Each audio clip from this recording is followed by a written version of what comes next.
perdu de vieux? Jamais.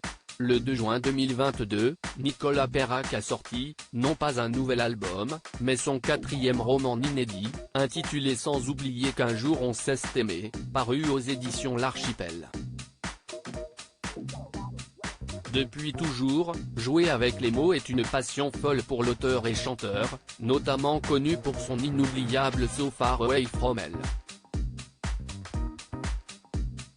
Est au calme, loin des tapis rouges et des soirées mondaines, qu'il s'attelle à jouer de sa plume, en Bretagne, là où il vit depuis 15 ans dans sa maison d'enfance, chargée de tant de souvenirs.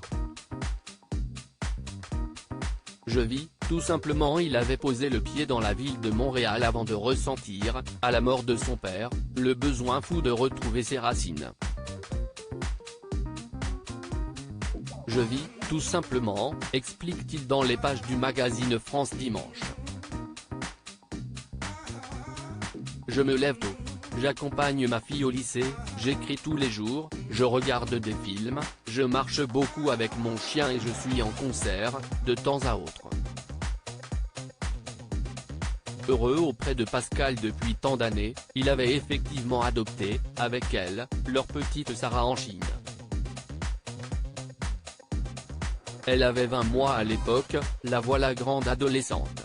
De nombreuses transfusions pour Nicolas Perrac bien sûr, chaque membre de la famille a mal vécu ces derniers mois. Si est bien simple, Nicolas Perrac a fait une frayeur à tout le monde. Tout particulièrement son état de santé puisqu'il a été atteint d'une leucémie lymphoïde chronique, un cancer du sang qui affecte les cellules du système immunitaire dont il a craint la récidive. Mais où en est, aujourd'hui, l'artiste de 73 ans?